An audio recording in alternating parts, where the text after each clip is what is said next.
Hello guys, welcome. Collective reading tayo ngayon. So tingnan natin kung kanino tong energy.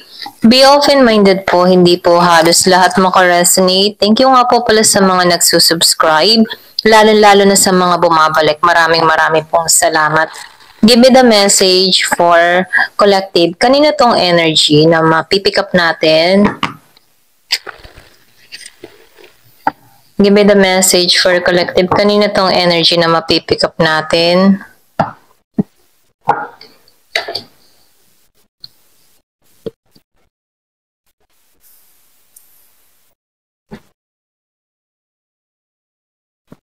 Meron ako nakikita ditong Gemini, Aquarius, and Libra. Aries, Leo, Sagittarius. Okay? Malakas yung Leo.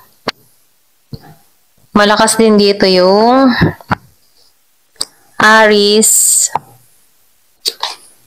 Libra,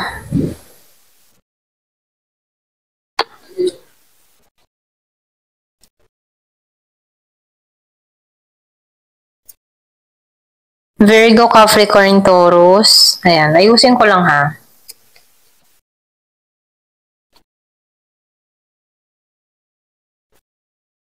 And Scorpio, Cancer, and Pisces. Okay? So, nakikita ko dito sa Three of Swords, sinabayan ng Six of Wands reverse and Four of Wands upright. Nakikitaan ko dito yung scenario na yung iba sa inyo, hindi ka na masyadong nasasaktan sa nangyari sa nakaraan. Kumbaga, let go mo na to, no? Kumbaga, pinakawalan mo na to. So, nakikita ko dito, meron ditong iniwan, niloko, binitray, or sinaktan ka ng walang paalam dito. May umalis ng walang paalam. Kaya lang dito, no, sa Three of Swords, reverse, Six of Wands, reverse, and Four of Wands upright, pinakawalan mo na to. Naka-moving on ka na dito. Kumbaga, napag-aralan mong i-healing yung sarili mo. Napag-aralan mo muling sumigla or magkaroon ng pag-asa dito, no?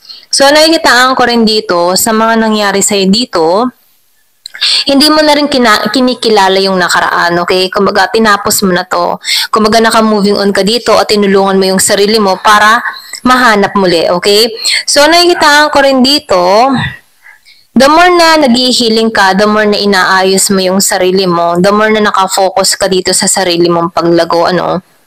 Nakikitaan ko dito, merong mensahe kang ipinararating dito or pwede rin meron ditong biglaang mensahe na mula dito sa taong nanakit sa'yo, okay? So, nakikitaan ko dito na nagbabalak to na makipagkita sa'yo, okay? Kasi dito, no, hindi ka na nasasaktan eh. Nag-healing ka na dito at pwedeng pinakawalan mo na to. Or pwede rin meron ka mga sinasagawa sa sarili mo. Kaya itong tao mo dito, gusto nitong supresahin ka, gusto nitong i-text ka or i-message ka, or pwede rin gusto ka nitong kitain dito, okay? May pagbabalak tong gagawin sa'yo. Yung iba sa inyo, meron kang kadiling na Aries, Leo, Sagittarius, and Gemini, Aquarius, and Libra. Ito lang yung nakikita ko, no? Kumbaga, naka-moving on ka sa past, inayos mo yung sarili mo, the more na inayos mo yung sarili mo, na-attract muli itong tao na ito na bumalik sa buhay mo, okay? Ito lang yung nakikita ko sa part na to. So, dito, no, sa Ten of Swords reverse and Two of Swords reverse and Ten of Pentacles upright. Kumbaga, nakikitaan ko dito na meron ditong family na nagkaroon ng labuan, away, kaguluhan, or hiwalayan, okay? Or pwede rin dumating sa ganung punto, no? Nagkaroon ng hiwalayan, okay? Na kung saan, nung panahon na iyon, nakaramdam ka dito ng pagkabalisa, hindi makatulog sa isang sitwasyon, naguguluhan at hindi mo alam ang gagawin dito, okay? Pero ganun pa man, sa panahon ngayon, nakikitaan ko dito na nagiging ng malino para sa iyo ang lahat, okay? Kumbaga, nafe-feel ko dito na kung sino man to, no, nagkakaroon na to ng kalinawan, merong mga nare-reveal sa kanya dito, or pwede rin nagnilay-nilay itong tao nito kung bakit nagkakaroon siya ng kaliwanagan or pagkakaintindi, or nagkakaroon na siya ng pangunawa sa nangyari, okay? So, nakikitaan ko dito na naaalisan na nito yung pagkabalisa, okay? Nakarao siya dito, nag-healing siya dito. Kumbaga, unti-unti niya na ditong tinapos yung mga ganong emotion, yung pakaramdam na hindi makatulog, okay? Na feeling niya dito ay para siyang sinumpa or something na ang hirap na sitwasyon, pero nakawala siya dito, okay? Nakikitaan ko dito, meron ditong parating sa'yo, okay? Yung iba sa inyo, bagamat hindi ka naging masaya sa unang relasyon mo, unang asawa mo, okay? Meron ditong ipinagkakalob, meron ditong renewal, pwedeng yung iba sa inyo, meron dumating dito na pupuno sa'yo, okay? Na magbibigay ng saya sa'yo. So, nakikitaan ko rin dito, kahit hindi ka naging masaya sa unang karelasyon mo, may mga tao dito sa paligid mo na nagbibigay ng kalinawan sa sitwasyon mo, pwedeng family mo, okay? Binibigyan ka ng suporta para nang sa ganun makausad ka sa mga emotion na nararamdaman mo, okay? So, nakikitaan ko rin dito yung iba sa inyo, itong taong nanakit sa'yo, nag-iisip to, okay? Pwede rin sabihin na iniisip ng tao na ito yung family na iniwan niya dito, okay? Pero ganun pa man, naka-recover ka dito, naka-moving on ka na dito, kaya itong taong nagbigay ng pasakit sa'yo, iniisip ka nito, okay? Iniisip niya yung masayang pamilya niya. Pwede rin sabihin, itong tao na ito ngayon nagkakaroon ng pagninilay-nilay or pwede rin pang-unawa, okay? Or pwede rin sabihin, meron na nare-reveal sa kanya, okay? Ito lang yung nakikita ko, pero ganun pa man hindi ka na nasasaktan dito naka-recover ka na sa sitwasyon. The more na nakaka-recover ka sa sitwasyon, itong tao na to nag-iisip, okay? Lalo niyang gustong puntahan yung family mo or family nyo, okay? Or pwede rin lalong gustuhan puntahan ka ng tao na to, okay? So, nakikitaan ko dito yung Virgo, Capricorn, Taurus, merong Gemini, Aquarius, and Libra, okay? Dito lang yung nakikita ko sa part na to. So, sinabayan dito ng 3 of Wands reverse and 10 of Wands upright. Kung madalas mo makita yung 10-10-10 or tatlong 10-10-10 or dalawang 10-10, okay? So, nakikitaan ko dito na wala tong lakas, wala tong lakas na humarap sa'yo, wala tong lakas na manindigan sa'yo, or pwede rin sabihin, wala siyang mukhang kayang iharap sa'yo. Parang takot siyang humarap sa'yo, okay? Pwedeng takot siya dahil may atraso siya sa'yo, okay? Kaya itong tao na ito nagkakaroon na ng revelation or nagkakaroon na ng pangunawa or natatauhan na, kaya lang, nung natatauhan siya dito, wala siyang lakas humarap sa'yo. Pwedeng sahiya, takot, or pwede rin kung ano man yung kanyang emotion na nararamdaman, wala siyang lakas na humarap sa'yo, okay? Pero ganun pa man, ngayon niya naiisip na dapat ikaw pala'y tinarabaho ko, dapat ikaw ay sinuportahan ko, dapat ikaw ay iningatan ko, okay? Ganun yung energy ng tao nito. Kasi dito pumapasok yung realization or pagninili ng tao nito na dapat pala inalagaan ko tong tao ko, okay? Kaya lang dito, hindi niya ginawa ito, okay? Nagkaroon to ng kapabayaan. Pwede rin sabihin, hindi niya sinuportahan yung pamilya, hindi niya ikaw binigyan ng pagkakataon, or hindi kanya man, parang binaliwala ka. Kaya dito sa Ace of Pentacles, wala siyang may pagkaloob, wala siyang maibigay sa iyo, okay? So, nafe-feel ko dito, kasi dito sa Ace of Pentacles reverse, sinabay ng 10 of Wands upright, wala siyang maibigay sa iyo, pero gusto niya nakasama siya sa paglago mo, okay? Pwedeng yung iba sa inyo lumalago ka mag-isa nung nawala ka sa tao na ito, ngunit siya dito ay nagdurusa. Kaya itong tao nito, naiisip niya na sana iningatan kita, sana pinoprotektahan kita, sana inalagaan kita. Okay? So, nakikitaan ko dito, itong tao nito, walang lakas siya na humarap sa'yo kasi itong tao nito, pwedeng wala siyang maipagmalaki sa'yo. Okay? Kaya itong tao nito, pwedeng nahihirapan, ganyan. Kaya itong tao nito, wala siyang maiharap na mukha sa'yo. Okay? Ito lang nakikita ko dito. Medyo gipit tong tao mo dito, medyo nahihirapan siya sa financial niya, medyo hindi nagiging maayos yung takbo ng kanyang kakitaan, okay? Kita, ganyan. Ito lang yung nakikita ko dito. Hindi siya lumalago dito, pero ikaw, nakikita mo yung saya mo, nakikita mo yung ligaya, nakikita mo yung pagbabago, okay? So, masaya ka, kontento ka, kung anong meron ka. Kumbaga, nakikitaan ko dito na marami kang responsibilidad. Pwedeng iniwan ng tao nito yung responsibilidad sa'yo, hindi sumusuporta sa'yo. Pero ganun pa man, kahit mabigat yung responsibilidad na dinadala mo, okay, masaya ka. Dahil sa mga anak mo, sa pamilya mo, okay, na sumusuporta sa'yo, na nagbibigay ng saya sa'yo. Kumbaga, itong family mo dito, merong spiritual love sa'yo. Kung bakit nakakaraos ka, kung bakit nakakabangon ka, kung bakit masaya ka at kontento ka kung anong meron ka.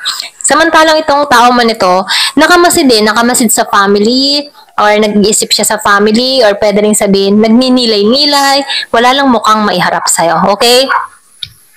So, dito tayo, lumabas ang King of Wands, Queen of Cups, and Page of Pentacles reverse. So, nakikitaan ko dito, nagkaroon to ng kapabayaan sa'yo, okay? So, nakikitaan ko rin dito kung kanino man energy to, no? Masaya siya, kontento siya sa kung anong meron siya, okay? Masaya siya, na-develop niya yung sarili niya, bumangon siya, minahal niya yung sarili niya, kontento siya, okay? Kung ano yung mga nawala sa kanya, pinupunan niya ngayon para sa sarili niya, okay? So, nakikitaan ko rin dito na medyo yung bang tipo na binago niya yung sarili niya dahil meron siyang nakapareha dito na hindi niya ka-equal, okay? Hindi sila same energy na kung saan, kung ano yung binibigay niyang suporta dun sa tao, hindi ganun yung ibinibigay ng tao niya, okay? Kaya itong tao nito, nagiging siyang kontento sa kung anong meron siya, okay? Masaya siya sa kung anong meron siya. Okay, so ganun yung energy ng tao nito. Kumbaga, in-enjoy niya yung sarili niya, minamahal niya yung sarili niya, full siya, kumbaga, tinatanggalan niya na yung mga masasamang nangyari, okay? Kung kanino mang energy to. So, nakikitaan ko dito, meron siyang tao dito na young energy or pwede rin sabihin na medyo immature or pwede rin sabihin na childish, okay? Sarili yung iniisip, medyo para bang taliwas. Okay, taliwas sa energy niya. Siya mature dito, masaya siya, alam niya yung gagawin niya. Samantalang yung tao niya dito, mature na nananatili sa ganong sitwasyon, okay? Hindi lumago, ganon, okay? Ito lang yung nakikita ko dito. So, tingnan natin dito. Give me the message. Ano yung mensahe pa? Kumbaga, nakikitaan ko dito, pareho pa rin ng energy, okay? Hindi nagbago, ganyan. Yung iba naman sa inyo, nagkakaroon ng realization, okay? Ngayon yung naiisip yung family, ngayon yung naisip nung hindi ka na nagpaparamdam or pwede rin sabihin binaliwala mo na rin tong tao na to. So, yun nga, sinabi ko, detachment, okay? Hindi ka nagpaparamdam, so lumabas nga, detachment. Feeling cold ka or pwede rin sabihin nanlalamig ka na, okay? Malamig ka pa sa yelo, ganon. Stability. Nahanap mo yung stability mo, harmony mo, and flow. Sumusunod ka na lang sa agos sa mga nangyayari sa'yo. Kahit mahirap, okay lang, andito naman yung family ko na sumusuporta sa akin at nagmamahal sa akin. Doon ka nakuha ng lakas ng loob, stability sa mga kakayahan mo, no?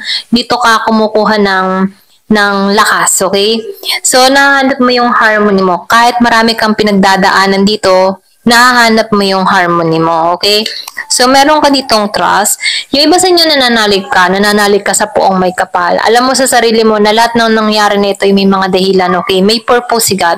So, nakikita ko dito, surrender mo lahat kay God at ikay naniniwala at nananalig ka na lang, okay? So, ngayon, ginagawa ka dito, no? Nagkakaroon ka ng transformation, okay? Binabago ka ni God, lalo-lalo na sa mga mindset mo, sa mga gawain mo, okay? Merong transformation na nangyayari sa'yo. Nagkakaroon ka dito ng pangunawa sa sitwasyon mo, hindi mo na o pwede rin iba sa'yo, hindi ka na lang nagagalit, kumbaga nilet go mo na siya and let God, bahala na siya, ganun yung energy mo, no? So, nakikita ko dito, habang tumatakbo yung oras, tumatakbo din yung pagbabago sa'yo, okay? Kumbaga, maraming pagbabago na nangyayari sa'yo or pwede rin binabago ka, okay? Yung iba sa inyo, open yung crown chakra mo, so sundin mo yung intuition mo, ha? Sundin mo yung kutob mo sa mga desisyon na ginagawa mo, kasi ginaguide ka naman dito, okay? So, meron ditong healing. Yung iba sa inyo nasa healing process or pwede rin sabihin, hinilo mo yung sarili mo sa nakaraan, okay? Yung iba sa inyo, meron kayong anak ng tao nito, pero ganun pa man, kahit meron kayong anak ng tao nito, nakikitaan ko dito na kasabay mo, hinihil mo din tong mga anak mo, okay? Na wala yung tatay nila, wala yung nanay nila sa buhay nila, okay? Kumbaga, ikaw mismo yung nagbibigay ng pangunawa sa mga anak mo na okay lang ang lahat kahit wala yung papa mo, wala yung mama mo, okay? So, kaya natin to. Ganun yung energy mo, no? So, nafe-feel ko dito na may pagka-mahiling energy ka, no? Yung bang tipo na malumanay, magaan, okay? Magaan lang yung vibes mo, magaan yung pakaramdam mo, okay? So, nakikita ko dito yung pagtitiwala ng anak mo sa'yo, okay? Pagmamahal ng mga anak mo sa'yo, okay? Kasi nakikita ko dito, family, more on family, okay? Ang nasira, okay? Pwede rin sabihin nasira dahil sa mga kalukuhan ng kapartner mo, okay? Kung ano man yung kalukuhan niya dito, nakikita ko dito, nagkaroon ka ng pain, okay, sa nakaraan. Pero nakaraan na to. Ngayon, nakatuon ka sa malaking pagbabago para sa sarili mo at nilet go mo na lang to. Sigad na lang yung bahala. Ganun yung energy mo, okay? Ito lang yung nakikita ko. Ayan. Thank you for watching. Love and peace.